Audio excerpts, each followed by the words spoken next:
Hello and a warm welcome from us here at Zeiss Microscopy in Jena, Germany. We are broadcasting from the headquarters, and I am here together with Kirsten Elgas. Kirsten is working in life sciences and will talk you through Apeer, a success story, in a second. We would just like to give you the hint that after this presentation, you have the possibility to ask your questions in one of the next sessions, which is a Q&A session. So stay tuned to this page that you don't miss the information. With this being said, I would kindly like to hand over to you, Kirsten. The stage is yours. Thank you, Katja. So hello, everyone, and welcome to this webinar. My name is Kirsten. I'm an application development engineer with Carl Zeiss in Jena. Before I joined Zeiss, that was about 1.5 years ago, I was active in research. So I managed a microscopy facility and I supported our users in all aspects of imaging. Starting from sample prep and image acquisition to image processing and image analysis, which is obviously a big part of imaging. Today, I want to tell you a story from my time as a researcher when Apeer helped us to advance a project in medical research. Apeer is a cloud-based image analysis platform that is open source and everyone can contribute to it and can use it. This is kind of what I want to talk you through today. First of all, I want to tell you my story, a researcher's story about image classification in the cloud and how this helped us with medical research projects. Then we go into detail what is Apeer, what is image classification, and I want to show you a little bit about how Apeer works and how Apeer hopefully can help you too. So to get started, I need to explain what the research project was about in the first place. So I copied this from Wikipedia. This is the disease we investigated. It's called Bronchopulmonary Dysplasia, or short BPD. So I'll refer to BPD from now on. And it's a chronic lung disease of preterm babies. So babies that are born too early, their lungs are not well developed yet. So they're not fully developed and they can't absorb as much oxygen as would be needed by the baby. So in order to get the baby through and keep it alive, we need to supply it with additional oxygen. That obviously helps, but it also causes damage to the lungs. So after that treatment with additional oxygen, the lungs are usually also damaged and can't fully function, and that leads to a chronic lung disease called BPD. Secondary to BPD is a complication, and that is that due to the reduction of blood vessels due to BPD, there is too much blood pressure in the blood vessels, and that is called pulmonary hypertension, and that leads to blood vessel remodeling. So the structure and morphology and phenotype of the lung changes as well. So now, first of all, the aim of the project was to study the mechanism of pulmonary vascular development in those preterm infants, how that leads to BPD, and also to study the phenotype of BPD affected lungs. The approach, obviously, we can't image the lungs of preterm babies. So the approach is to use a clinically relevant mouse model to assess the characteristics and degree of damage in BPD affected lungs. That means we basically image mouse lungs. For this purpose, pregnant mice are being treated to induce inflammation, and then the pups, the little mice, are being raised either under normal oxygen conditions, so that is 21% oxygen, like normal air, which will result in healthy lungs. Or alternatively, they are raised under hyperoxia conditions. That means 56% oxygen. That will result in damaged lungs with a phenotype that is similar to the phenotype of BPD affected lungs of babies. So, and these lungs we can afterwards we can take and stain and image at the synchrotron using X-ray computed tomography. So we get images of the lungs that look similar to what you can see down in the corner of the slide. And the challenge is now to analyze those data sets and analyze them meaningful, so we can distinguish between healthy and diseased lungs, And we also want to apply this knowledge then to drug-treated lungs to say, for example, this drug helps and it looks, phenotype is more healthy, or it doesn't help at all and the phenotype is as sick as it was before, or without treatment. So now first we go through the results just quickly, because this is not the main focus of the webinar, but just to give you an idea of what we found. We found that basically under hyperoxia conditions, the blood vessels, the large blood vessels, are even larger, and there's more of them, whereas the smaller ones they're very much reduced. This is, and we also investigated with a specific drug that we already had an idea that it could help, and we investigated the phenotype and we found that it looks more healthy. So you can see this on these images and also in the graphs on the right-hand side. So as you can see, we did some blood vessel analysis, looking quite intense, looking at blood vessels and the structure and the morphology and the branching. So for this purpose, I want to walk you through the analysis pipeline that we did before Apeer came into play. So we developed an image analysis pipeline to get the branching and structure of the lungs. First of all, we needed to pre-process the data, which was basically being done in Fiji as using edge detection. So the reason for doing this is that we needed to detect the blood vessels, we need to threshold the image. Everything that is brighter than the background is being detected as a blood vessel, and everything that is darker is background, so it's disregarded by the algorithm. The problem is with the staining, as you can see, for the large vessels, they're basically hollow, so it's only the walls that are stained. So if we were to use this directly without pre-processing, we wouldn't analyze the large vessels, we would only analyze the vessel walls, which is not what we wanted. So what we need to do is we needed to fill in pre-processing steps the large blood vessels, and for that we performed edge detection, then some filtering algorithm, despeckle and filling in MATLAB, and then we imported both data sets in Imaris, so as well as the large vessels, the filled large vessels, which is in red, and the original data set to analyze the smaller vessels. And then we used Imaris filament tracer to analyze both the large vessels and the smaller vessels. And we used a visual quality check to see whether that actually fits what we see by eye to the blood vessel structure. So as you can imagine, this is quite a resource and time-consuming step. So first of all, it's time-consuming because we used 3 different softwares, 3 different steps. Each of them took a significant amount of time to process because we were talking about very large data sets, and each of the steps had to be started manually. It's resource-consuming because we needed multiple software licenses. So to be most efficient, we analyzed 3 data sets in parallel because it takes a while. So we had 3 different software versions running on 3 different image analysis workstations, and walked through each of them step by step. It's also resource consuming secondary to software licenses, also because we needed multiple high-end image analysis workstations. So not only on the software side, but also on the hardware side, it was quite resource consuming. And the complete analysis took multiple days to weeks for what was actually a rather small amount of data.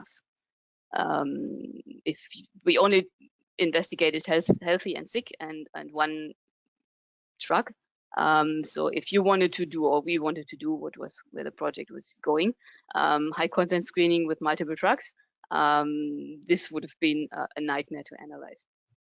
The other thing we did was blind scoring of treated and non-treated lungs to assess whether our analysis makes sense, whether the result of the analysis makes sense. So at that point, I was thinking, is there an easier way to do this? That was about the time when I joined Zeiss, and I heard about Apeer, which is, as I said, an open source, cloud-based image analysis platform. Open source means everyone can contribute. if you have programming skills, you can write your own code. If you don't, you can use code from other people. It's also, because it is in the cloud, it's much more powerful, computational powerful than the standard computer or image analysis workstation that you might have around. So now I want to quickly go through what is Apeer, so that you understand what I'm talking about in the next few slides and steps. So as I already said, open source cloud-based image analysis platform. You can use it for high-end computational image analysis. It's available to all researchers, and it's easy to use and flexible.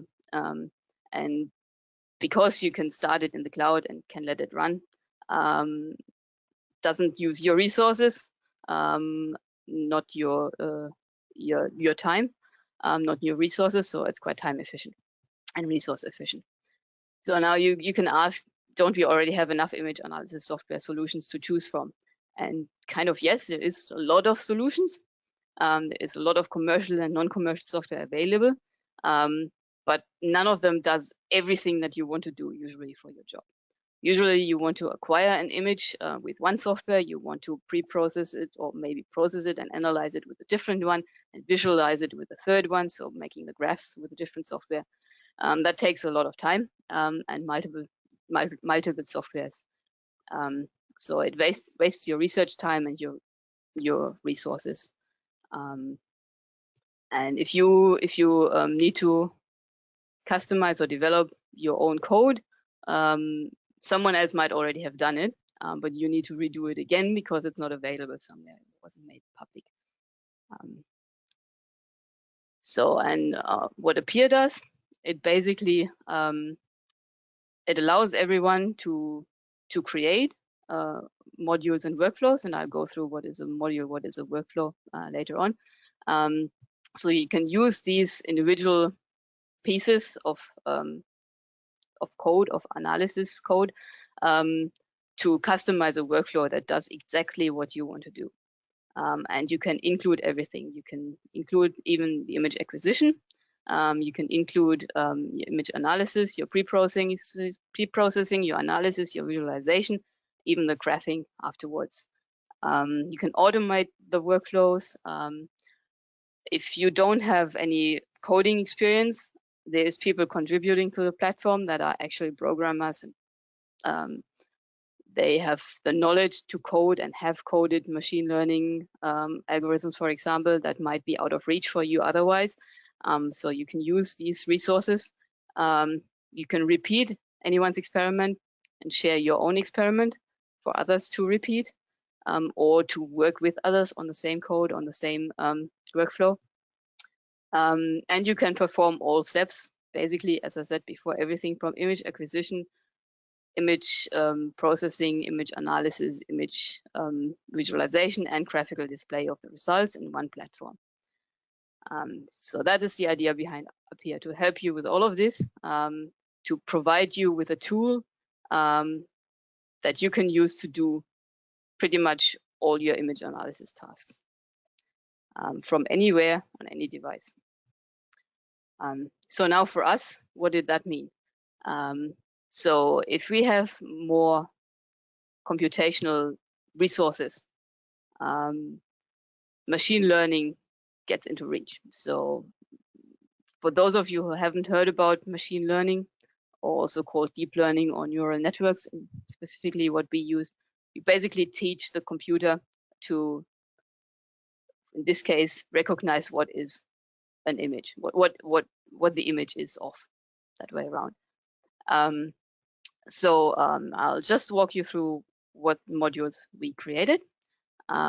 So we created an image classifier. It's called image classifier train and image classifier predict.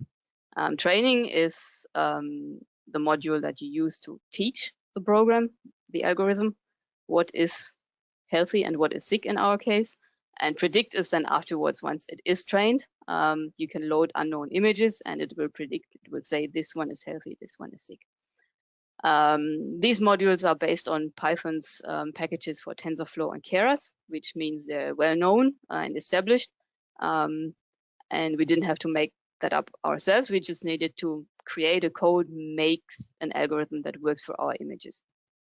They use Apeer's GPU processing units, which is quite powerful, and because of the highly parallelized, especially the training process being highly parallelized, it's a lot faster than on a normal standard CPU only computer. So I wrote down it can be trained in just a few minutes on 2000 images to an accuracy of 99.8%. I bet you don't find a PhD student that can learn as quickly to distinguish between healthy and sick. So, and once it's trained, you actually provide, the image classifier provides near instant classification of the analyzed lung health state once trained. Now I want to quickly go through what is image classification, just to give you an overview. If you want to delve deeper into it, feel free, but that's also not the scope of the webinar. But just to understand everything that I'm talking about, I think it helps if I explain what is image classification and machine learning and so-called neural network.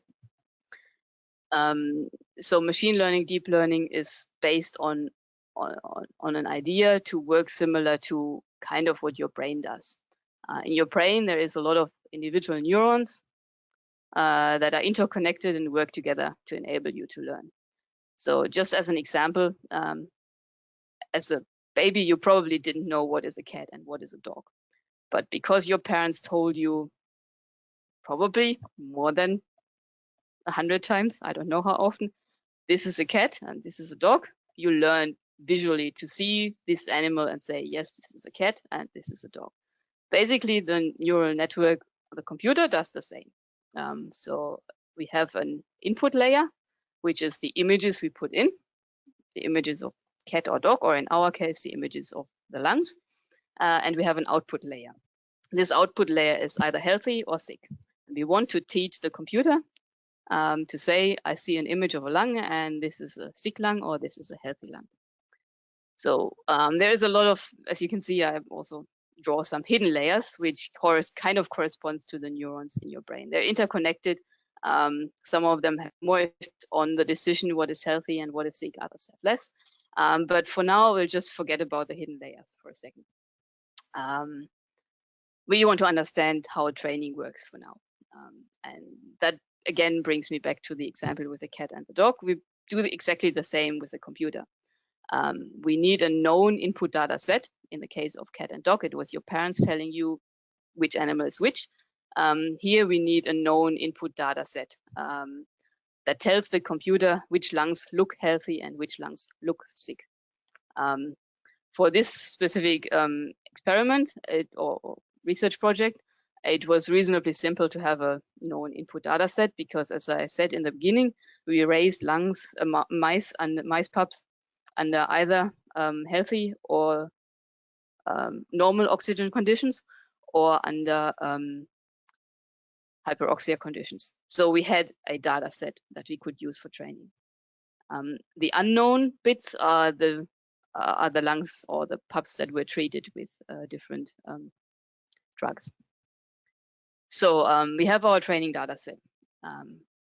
And now the deep learning algorithm learns from the input data set which lungs look sick and which ones look healthy.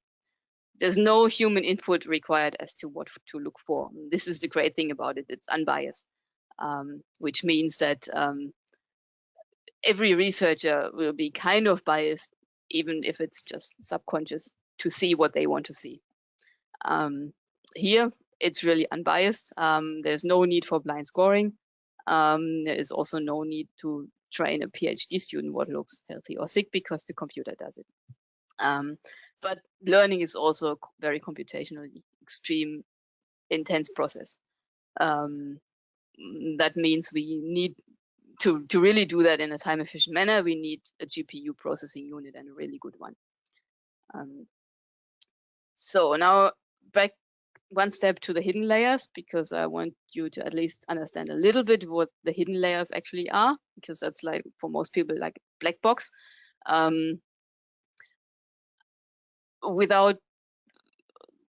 So basically each of the layer in our code is a convolutional layer.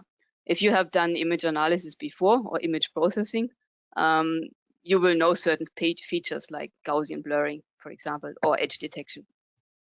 This is done with a convolution between the original image and a so-called kernel, which is basically a small matrix that gets scanned across the image.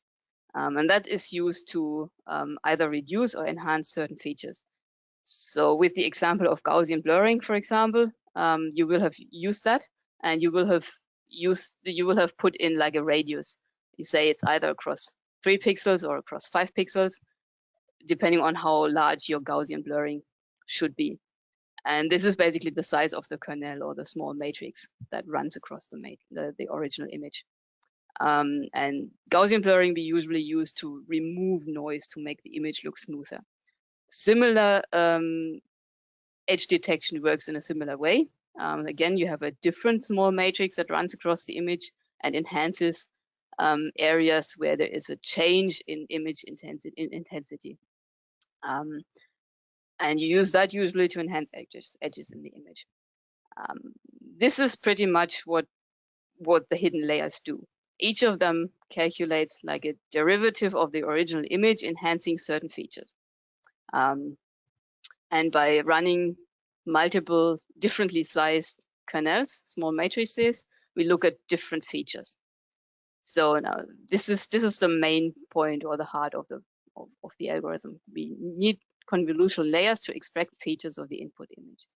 We just say use as many kernels, use so and so many kernels and different types of kernels, use so and so many different sizes, and that's about it. That obviously already gives us like thousands of images or neurons or that are derived from the original image for the system to learn with and to understand what the differences are. But that's all we do. So we don't say look at exactly at this and look exactly at that feature. And then we have pooling layers to downsample and summarize the features. So it basically just means because we have so many, we need to condense it down to make it easier to process. Flattening steps reduces the dimensionality. Again, this is just for simplification, because with thousands of neurons, thousands of features, we have thousands of dimensions, and that's way too much to handle. Then we have, as a second last step, a so-called dense layer. Mathematically, this is kind of like a rotation, scaling, and translational transformation of the input images. This kind of this can also be used to enhance your training data set.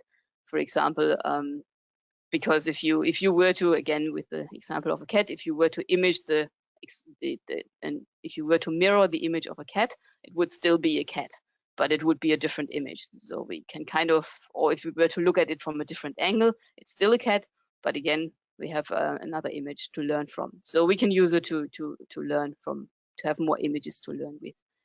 And as the last step, we have a dropout layer. There's just some dimensions are randomly set to 0 that introduces artificial noise.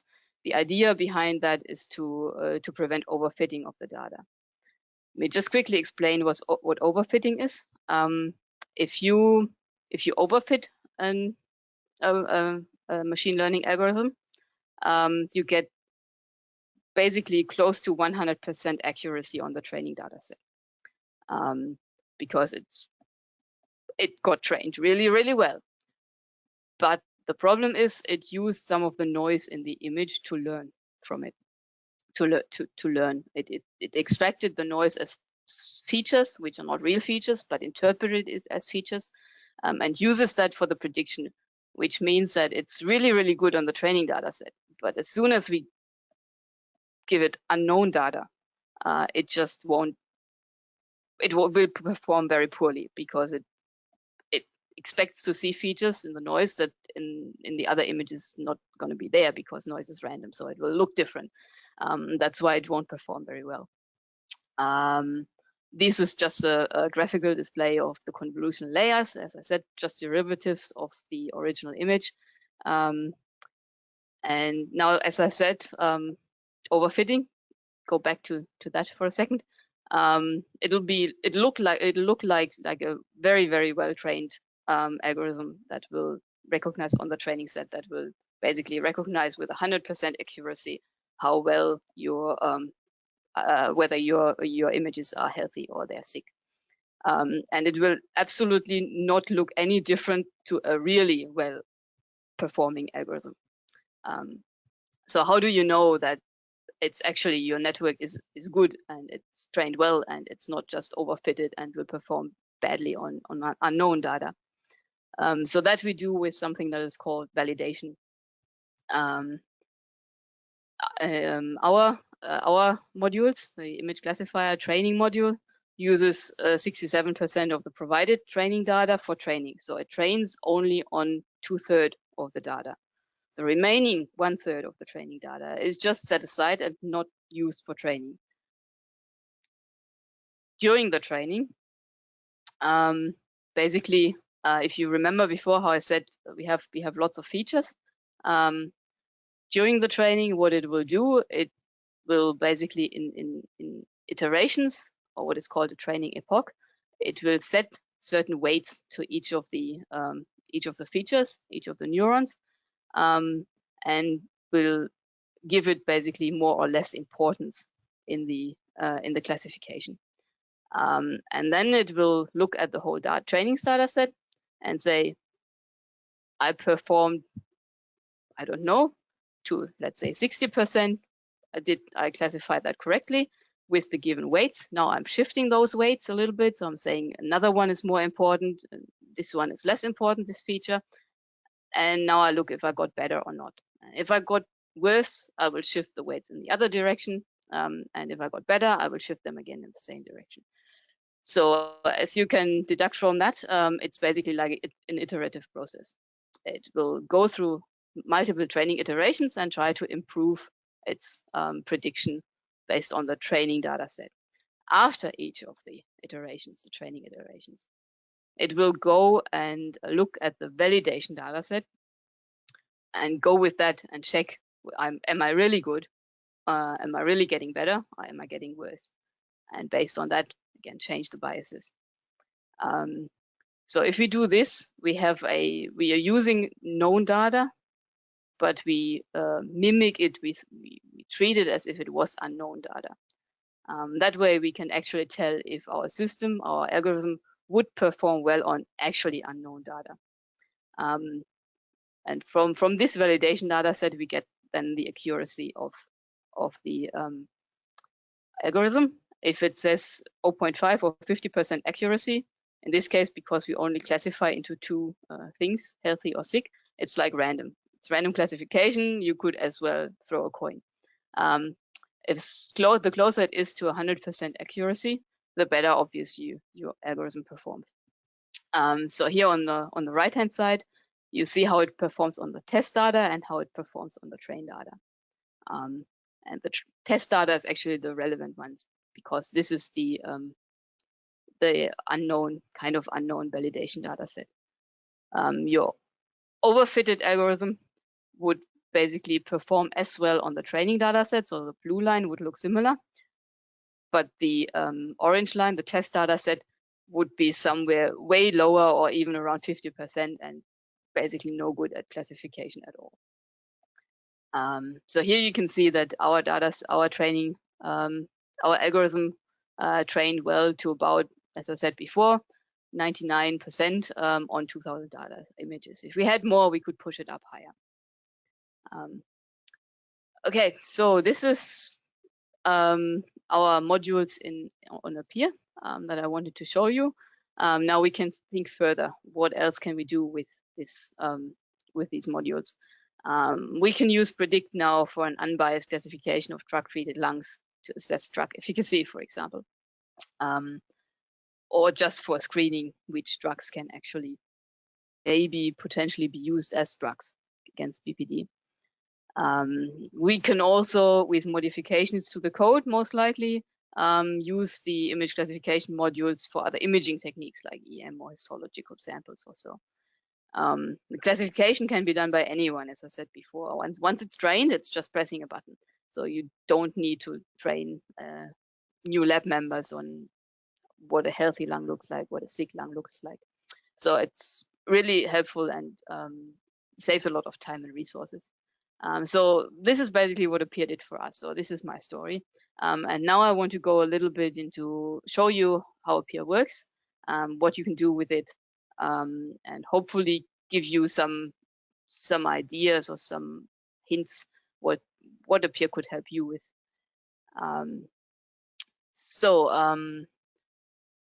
This is a display of how graphical display of how Apeer works. There's basically two ways of using Apeer. And I was speaking before about both modules and workflows. So I'll explain on the next two slides what exactly is a module and what is a workflow. But these are the two ways on how you can use it. There is existing workflows.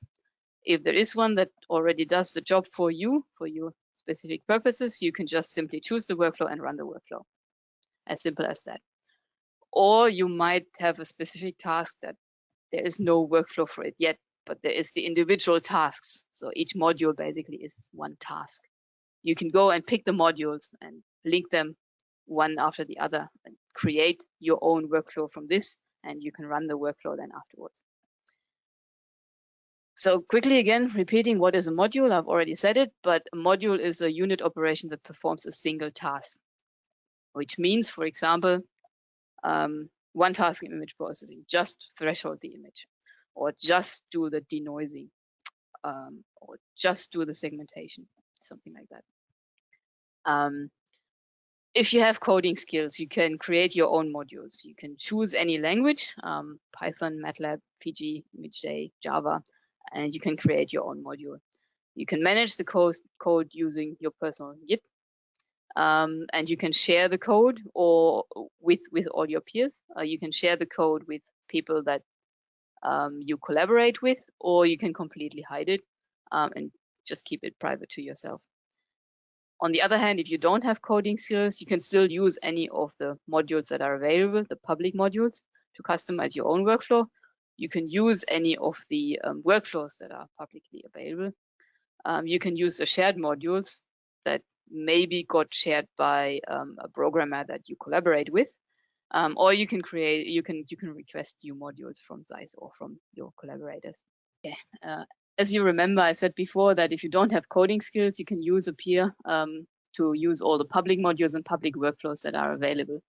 Let's go on the Apeer website and have a look at the public modules that are available.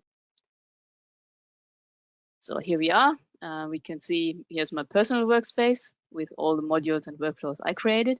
And there is a public workspace where we have public modules and public workflows. Currently, we are in the public module section, and we can see there is quite a significant amount of public modules available. Now, to find something, you can quickly search for it. For example, we want to threshold an image. So we search for threshold, and this lists all the modules that are available to threshold images. Or we could aim to remove noise. So we search for noise, and we get noise reduction denoising algorithms. Okay, so go back to the presentation. This is what a module is. It performs a single task, such as thresholding or denoising or blurring. If we go to the next slide, this is what a workflow is. A workflow is, as I said before, a combination of individual modules to actually create a whole workflow that does exactly what you want and what you need. You can start with recording data, then do some image pre-processing, then some analysis, some visualization, and plot your results in a nice graph. Again, we can go on the website and have a look at the public workflows. Looks a little bit different, but these are workflows that are available. And again, you can use the search bar to find something. For example, you want to count cells. So you search for count. And it takes a bit of time to go through all the workflows, but hopefully we come up here now with modules that actually do some counting count cells, another cell counter, and another one. So there's a fair few of those around. I would like to show you how to set up a workflow as a next step. So from a public module, so we go back to the public modules, we say we want to analyze particles. So we search for a module called particles. I want to count cells, so I'm saying this looks actually like it does what I want to do. I click on the module and I say create workflow. I need to give it a name, so I call it cell counter. Create.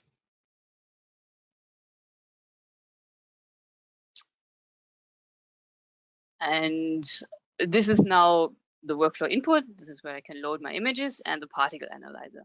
I need to do some tasks with the image beforehand. So I know I have a bright field image. The first thing I need to do is I need to threshold it. So I'll look for the threshold modules and add the advanced threshold.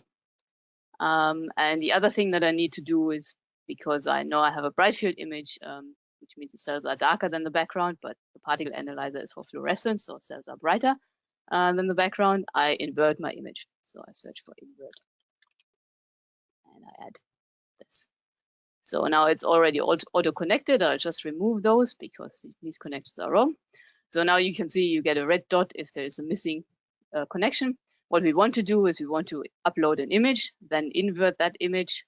The inverted image we want to threshold, and then the thresholded image we want to analyze with the particle analyzer. So we just simply connect the modules with the mouse. And we want to define the input. I'll go to my Apeer files, or you can upload something from your computer. And I want to use the bright field stitched image. You can have a look at it just to show you what it looks like.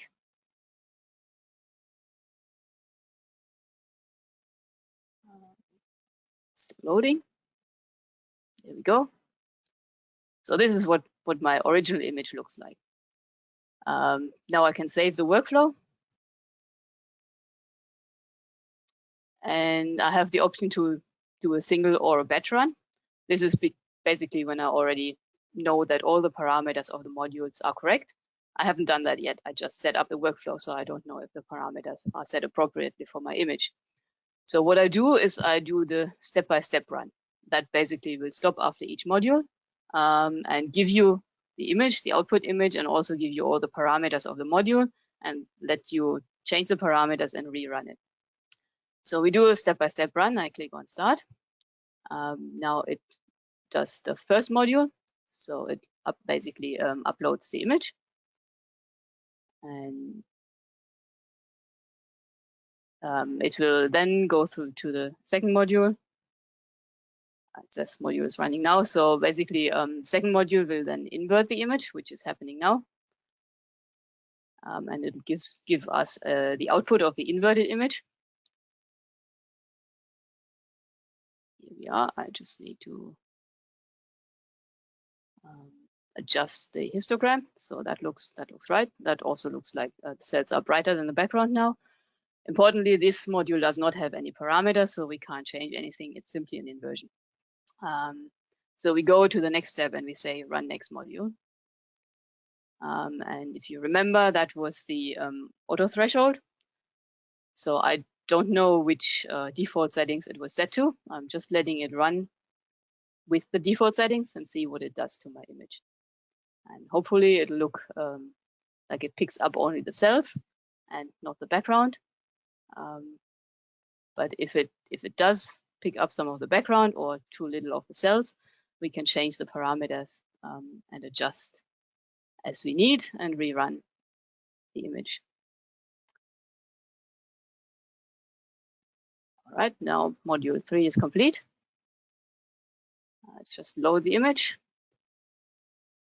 as it looks now. So this is a binary image because it's thresholded. As you can see, it's already split some of the cells apart because there is now on this side, we have all the parameters. There is a watershed algorithm and that is ticked. So that means it's trying to split the cells. Here is the threshold method. As a default, it used Otsu, but there is a wide range of other auto threshold methods available, filter method, background correction, and certain features. So I could now, if I was not happy with the thresholding and the resulting image, I could choose a different method or different filtering and press rerun. Here I think I'm quite happy with this, so I just go and say run next module, and that is now the analysis. So it'll go and analyze each of the cells or objects that it detected, and give me a CSV file that lists the size of each of the cell, and from memory also the morphology. So you could also use it to analyze the morphology of your cells. Yet again, this fourth module, the analysis, which is finished now, does have multiple parameters. So let's just reload that again so that we can see the image. So this is what it picked up. Now, for example, I might say I don't want these small ones because they are probably not cells, but just some dirt that got picked up. This specific module gives me the option to filter. So I can, for example, filter for a minimum size of 100, and then I can say rerun, and that should remove all the small little bits that are basically too small to be a cell and that we don't want to count. So once this is done, and we're happy with the result, we should get the option to download our results file. Let's just quickly have a look if this image looks fine now.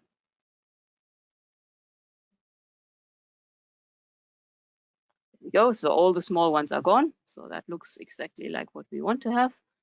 So we're happy with the results. Now we can say finish workflow.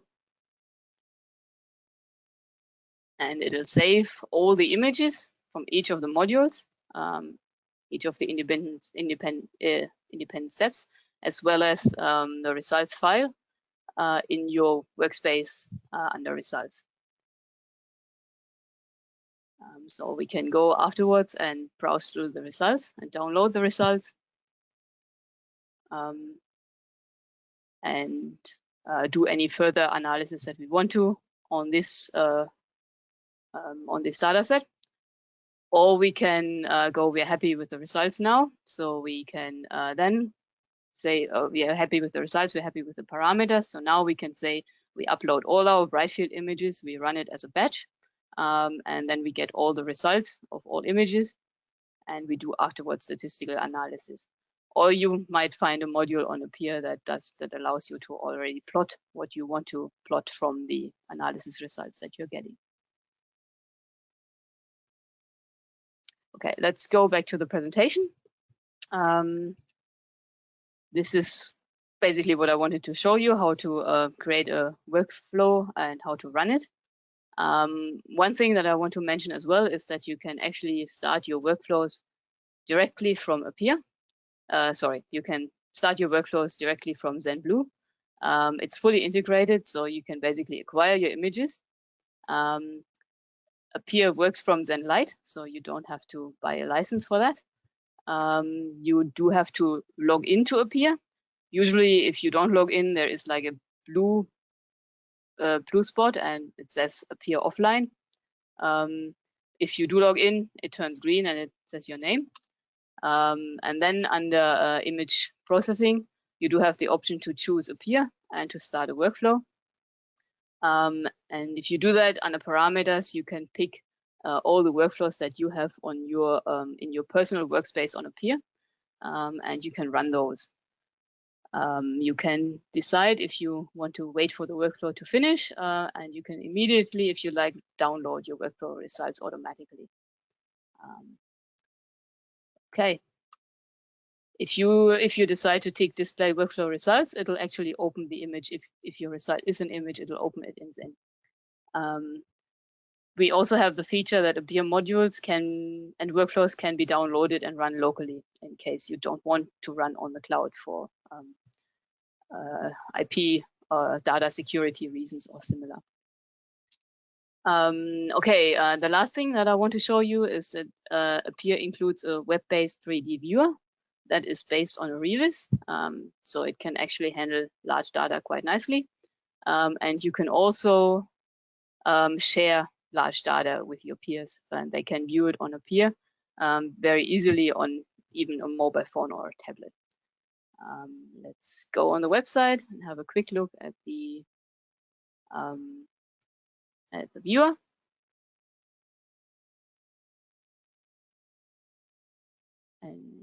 And here we have all the options we might want to play with the data set. So we can, for example, turn off the DAPI channel. We can zoom in to the image, play with brightness. We have the option to go and change to 3D. So it's a nice feature. And as I said, you can actually, as the data is in the cloud, you can look at large data from pretty much any device that you might want to use. Okay, so this concludes the webinar. I'm hoping that it is interesting to you and that you might be able to use it. So I invite you to have a look at the website, browse through the modules, browse through the workflows, have a think about how it can help you, and give it a go. Thank you very much for listening, and see you next time.